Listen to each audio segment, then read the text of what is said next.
All right. What's up, everybody? My name is Chris Carr. I'm your host. I'm here with Black Land Ownership, as you see. And today we have a wonderful special guest. We have been talking to architects, designers, folks that work in engineering, and we want to talk about land. We want to talk about resources. We want to talk about sustainability. And today we have a special guest. Please introduce yourself.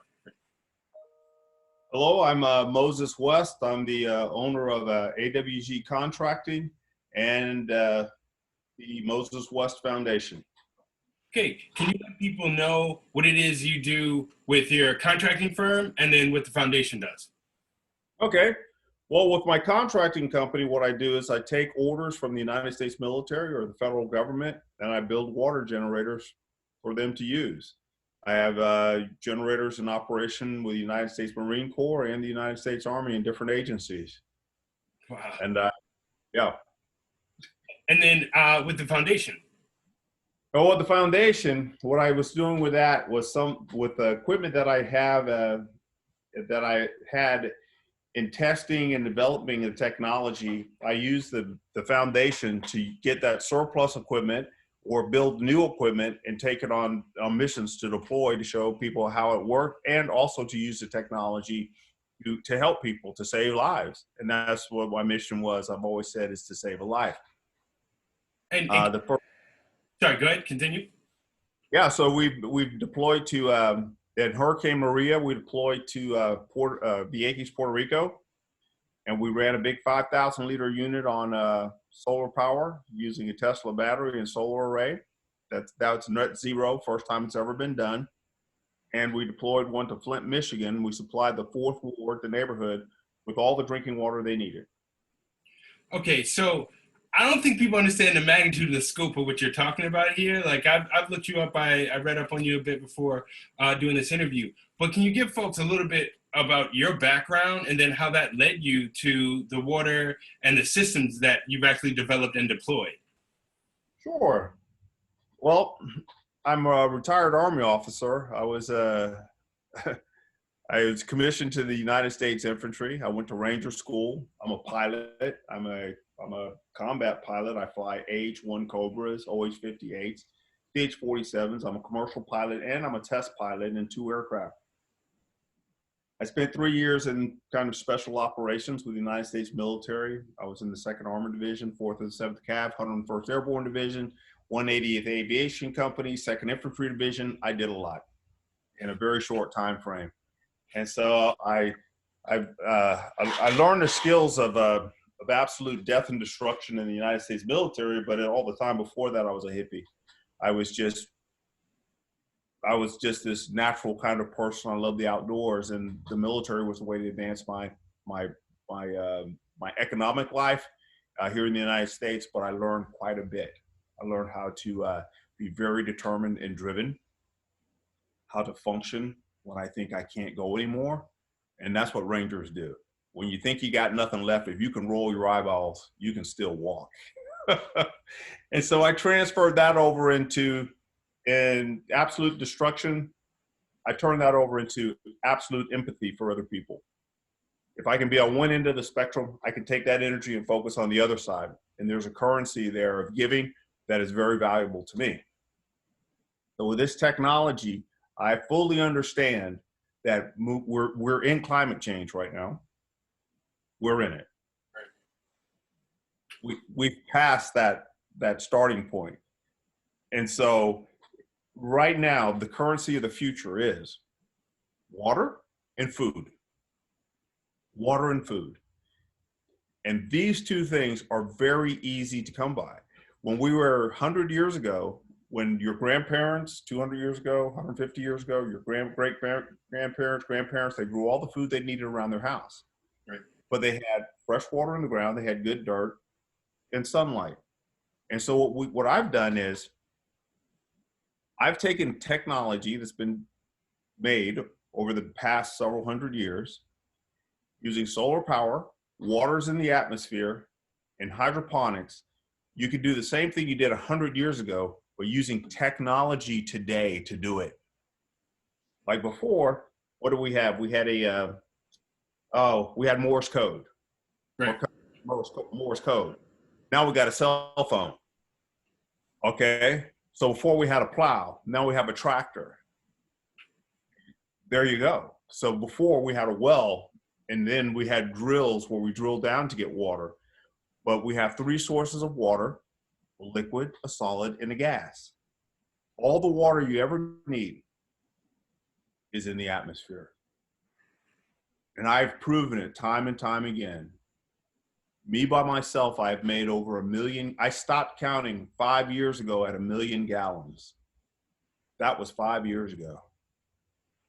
Well, can you explain to folks the system? So like you're somehow pulling the evaporated water out of that atmosphere and being able to collect it?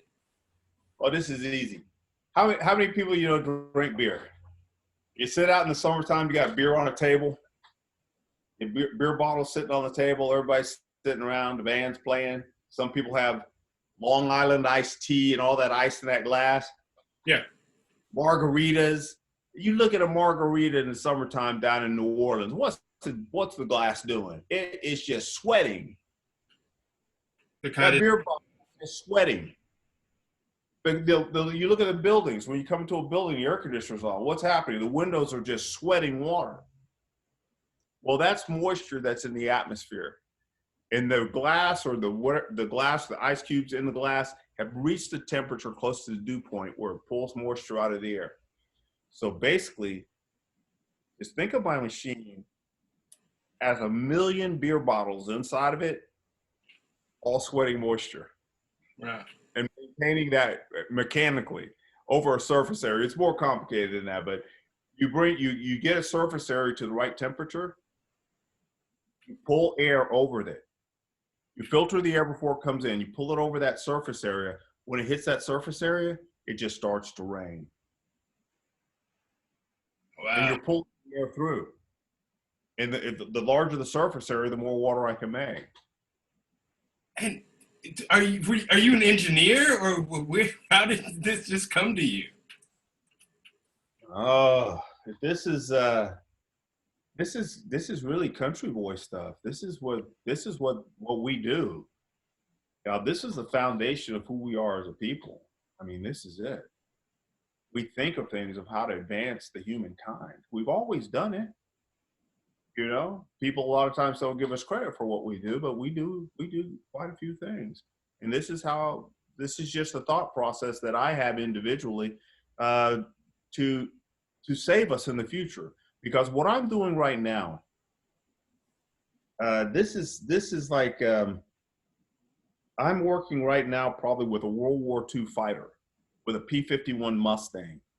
But the kids who are watching this today, they're going to take my P-51 Mustang and they're going to turn that thing into an F-14 Tomcat. So they're going to take what I'm doing right now, all the kids who are in STEM and in school and learning about sustainability, and when they get their little hands on this and start tinkering with it, they're going to take it to the next level. So my job on the planet today is to just let you know that you're not going to run out of water because there's all the water we need. But the children learn how to do this. And when they get older, when they get to my age, when I'm long gone, these children will be able to make a future for themselves. Because everything that we have done today, we've taken away people's futures. We've robbed our planet. We've contaminated our planet.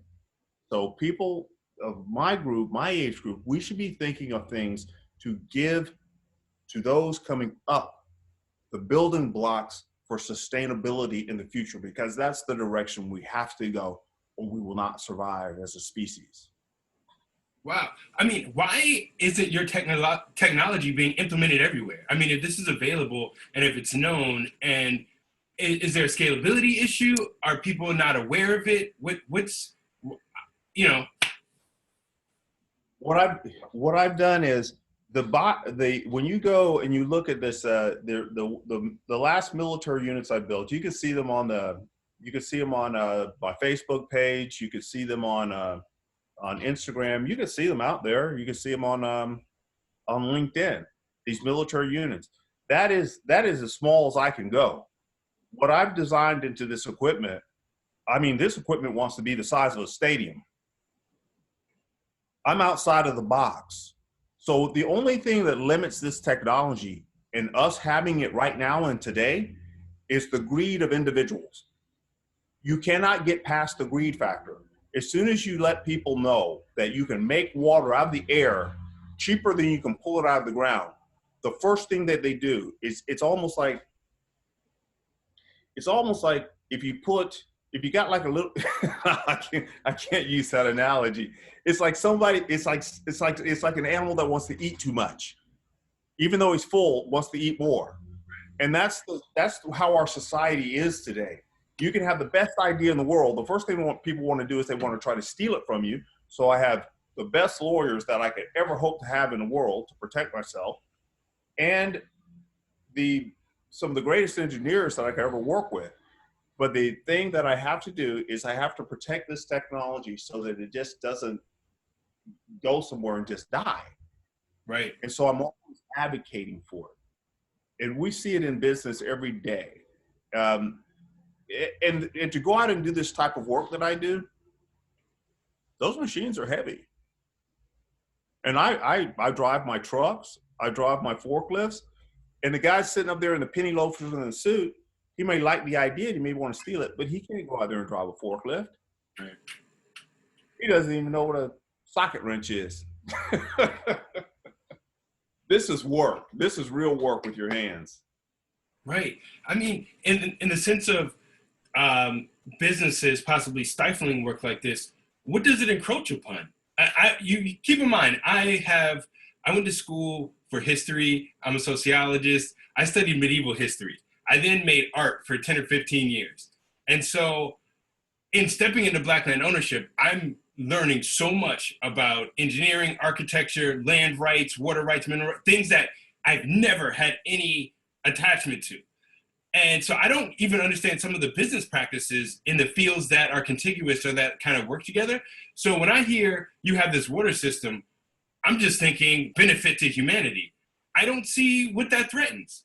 Who loses by you introducing this product?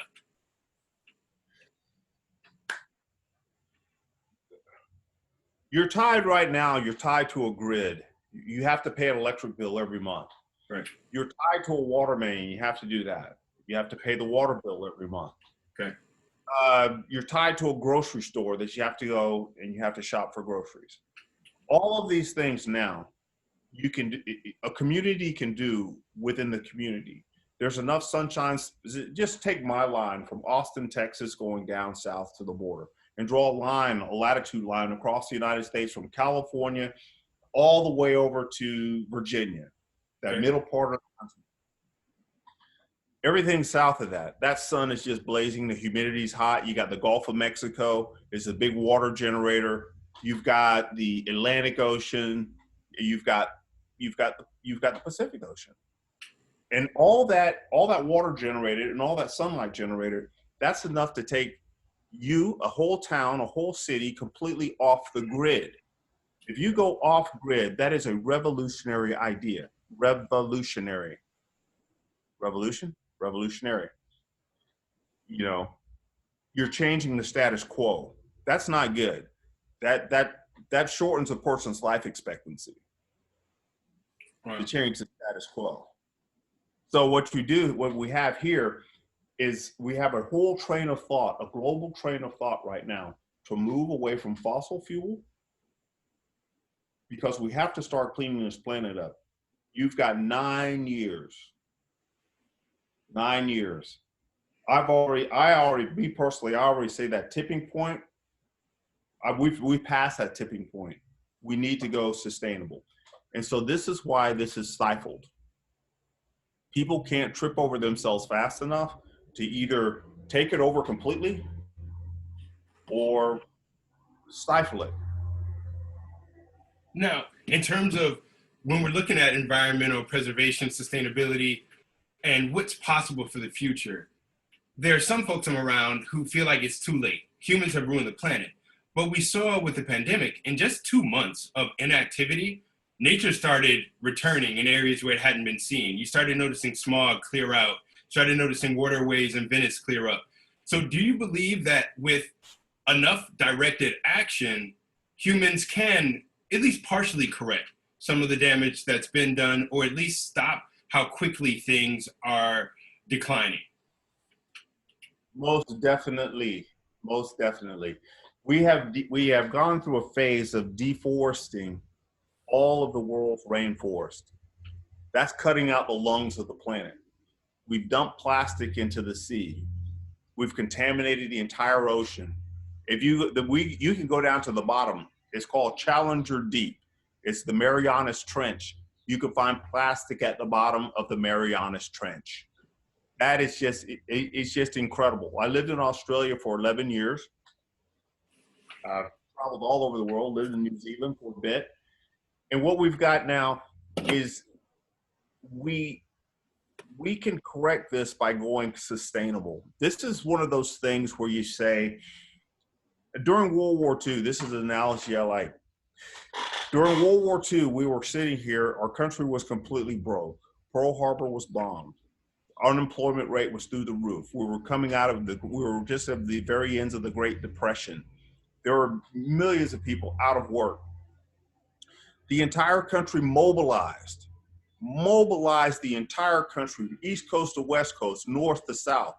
And we engineered up, we geared up, we turned factories around in months, from producing cars to producing trucks to producing weapons. We're in a war right now to save our lives. And we need to stop, and we need to retool, and we need to start working on this. And that's how we can do it. The heart of a person, the heart of an American to get the job done is still there. And this is one of the greatest fights of our lives right now. And we can turn this around. Don't let anyone tell you differently. But it's going to take heart. It's going to take determination. Everybody's going to have to become an ecological ranger. And we can get it done. Now, I've been having some conversations with friends who are, let's say, under 30 years old. And they feel somewhat overwhelmed when they look at the prospects of the economic scenario in this country, the political aspects, and the kind of stratification between those with wealth, those without wealth, those who seem to be well-educated, those who aren't, and the divisiveness. And it's almost like urban versus rural, or northern versus southern, or black versus white, or whatever these binaries have been. And something I've been saying is like, people have been fighting for a long time. We constantly are told that the negative is so strong, but we're not always reminded of the people who've been pushing, who've been fighting, who've been organizing, who have been engaged in their ideas of liberation. How do you view that? Like, do you think we can learn from the examples of the past and continue to organize? Do you think there are things the youth aren't aware of that could inspire them? Is there a gap of conversation between the people 60, 55 and the people that are 15 and 20? There's a big gap. The only way to correct this situation and this lack of communication, there's only one thing, and that is education. There's a set education. There's certain realities that you can't change. The kinematic equations on motion, you can't change that. The laws of relativity, you can't change physics. You can't. And so these are givens. You have air, you have water, you have earth. These are all givens. And what we need to do is we all have some certain needs. We all need food. We all need water. We all like our friends. We like our families. We like relationships. We like shelter. We like comfort. These are all common denominators that we all have in our lives. And there's an education about working together and pulling together to get a job done that can help eliminate the divisiveness. I actually saw this in the military. I would go to a unit and I would be the only black soldier there, the only African American soldier there. And sure, you could feel that tension. But as soon as we were put into an environment where we had to work together, and everybody learned that, you know what, you can die just as quick as I can die if we don't work together. Well, I tell you what, you know what? People started saying, you know what, everybody here is green. You know? So it's a thing of us working together. And knowing your history, knowing where you've come from, knowing the limitations that have been put on us, and just trying to overcome some of these barriers that have been put up. I mean, at my age, some of the stuff that I've experienced in my life and still experience to this day, I think the new generation coming up, I think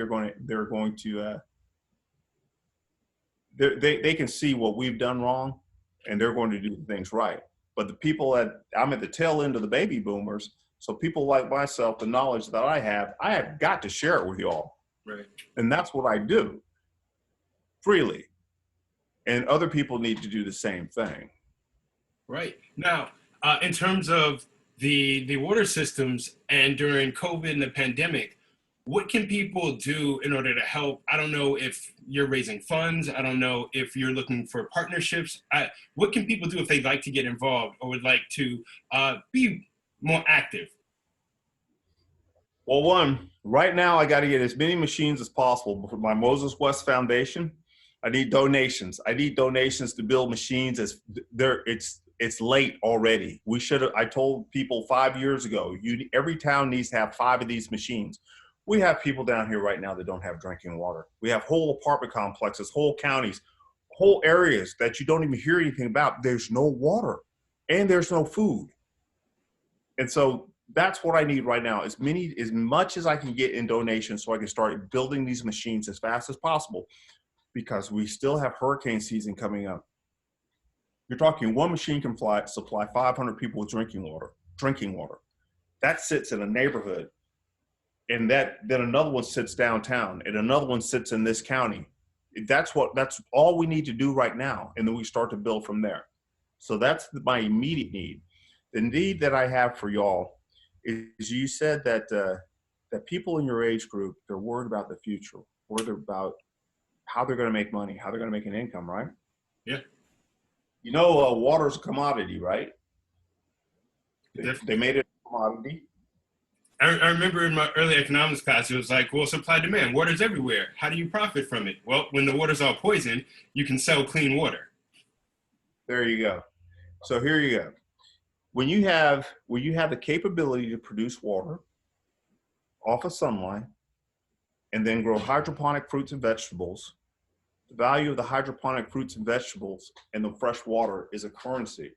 So all the people who are looking for something to do for the future, you need to be a hydroponic gardener. You need to know about solar power, and you need to know how to make water.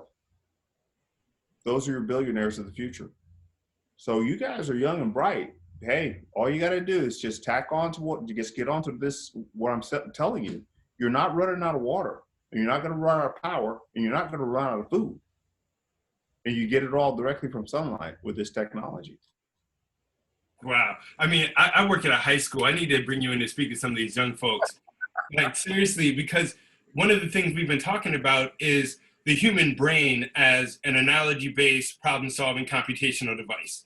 And education's not just about making money or passing tests or going to college, but it's to problem solve in the real world for your community, for your family, for your friends, and for fellow humanity.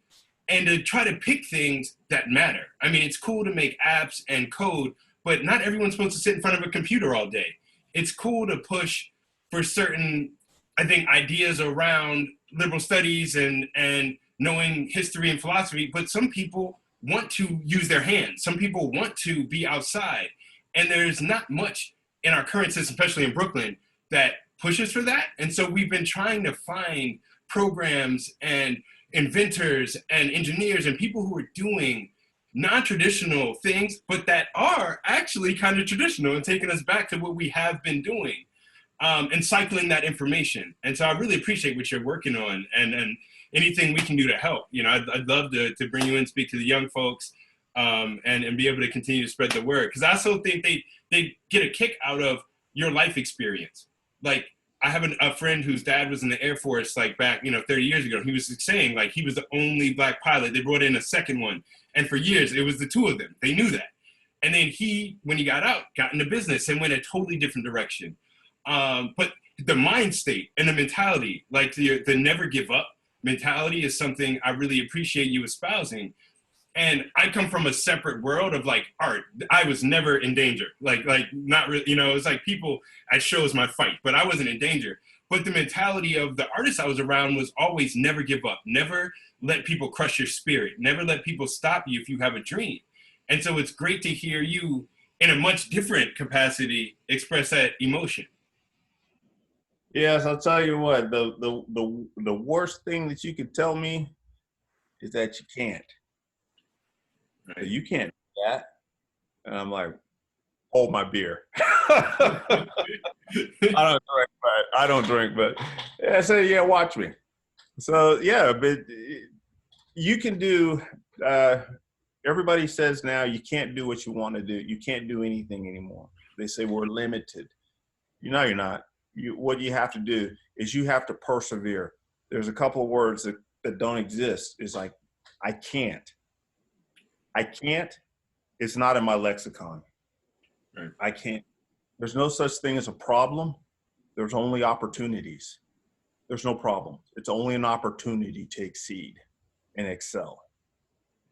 We've gotten to a place now where we've put too much emphasis on the entertainment of our lives. We've gone to the Coliseum to say, and we have to come out of the Coliseum, because if you're on a ship, when you're on a ship, on a cruise ship, and you're sailing and everybody's just going and eating dinner, and that cruise ship hits an iceberg, everybody on that cruise ship is now a member of the crew. Right. So right now, our ship in the United States, we have hit an iceberg. We're all now part of the crew to correct the ship. That's how you have to look at it. You have to find a way to make everybody realize that what you do is going to affect me. And right. You and me together, we're a team. And as a team, let's go get our hands dirty. We got to step outside of the comfort zone of the home, and we've got to go out. And this is now where your economic development is. It's in saving your life. It's in making sure you have clean water, food, and energy. And don't let anybody else control that on you. Because when they control that on you, they control you. Right, right. I mean, that's amazing. You give me something to remember Friday when we speak to the students. Solar power, water, and hydroponic farming. And there's a whole industries that are yet to be developed in those fields. Yeah, it's sustainability. Have your students study what Denmark is doing right now. Denmark they grow all their fruits and vegetables indoors. It's cold in Denmark. Yeah. Yeah. Those guys. Yeah. And then there's cash crops to be grown with hydroponics. And there's millionaires being made all the time by growing hydroponically. But don't just concentrate on the cash crop, because we all have to eat. Concentrate on just the technology in general, because that's where we're going. Because the climate, it's like I'm sitting here right now and there's a giant grizzly bear standing behind me, and it's called climate change. And I keep taking steps this way, but he's running faster. Right, right. So we're all going to have to get together to beat this monster, and we can do it. Right. Well, I appreciate that. Again, before we wrap up, can you let people know how to find the foundation and the best way they can either communicate if they'd like to help or reach out or partner with you? And then any final words? Yeah, if y'all would like to do a community garden there and use this technology, especially in New York in the summertime, it work absolutely well. Just get with my contracting officer, my AWG contracting. If you need to if you want to donate so some people down south can have a machine, just go to the Moses West Foundation. There's a donate button right there. Donate to that. And when I get a chance, I won't fly out there, but I will definitely drive out to where you're at. And yeah, I'd like to come and visit your classes. And then the economic development and what they're going to do in the future is you're going to have, imagine your students, they can make a restaurant now. And that restaurant, back door behind it, grows all the fruits and vegetables that that restaurant serves that day. They got rid of the truck. They got rid of everything. They're growing it fresh, organic right there. You're not going to run out of food in New York City. Every restaurant's going to be growing its own food back there in a container that I build for you that produces enough water during the summertime to feed that thing all throughout the year and give everybody in the restaurant a clean glass of water whenever they need it. Wow. That's the future. That's where their money's at. Word. All right, I appreciate it. I'm glad we finally got on here. Sorry, I had COVID. Things are going crazy, but I'm glad you persevered. You kept in touch, and it was wonderful. I mean, I'd love to bring you on to just talk about some of the other stuff. I assume at some point you jumped out of a plane with a parachute. I would never do it. I would love to pick your brain. Yeah. You know? Yeah, I've done it. I swam with whales. Yeah, I've done it. Yeah. Yeah. I've lived in swamps. I've climbed mountains. Yeah, you live quite a life, so I would love to keep in touch, sir. Oh, my pleasure. I'd like to as well. All right. And definitely like to work with your students. For sure. And my partner, I think, would love to hear that excitement in your voice. Because when we bring in folks, we like to bring in people who are passionate and who care. And that's very well exhibited. Yeah, I've been doing this I tell you what, if you don't like what you're doing, don't do it. I've been at this for 8 years now, and you know, and you wouldn't believe how many people call me every day. Hey man, I need 10 machines. I said, I'll get them to you as soon as I can. Good. I'm working as hard as I can right now. Good, beautiful. All right, well, you enjoy the day. This has been Just for My People, Black Land Ownership, and again, our special guest for the day, Moses West. There we go. I like to let people introduce themselves. I don't ever want to mess up the name. I don't ever want to misgender, mispronoun. Self-identity is important to me. And again, my name is Chris Carr. This has been Black Land Ownership, Just for My People. Enjoy, Moses. Peace. Peace.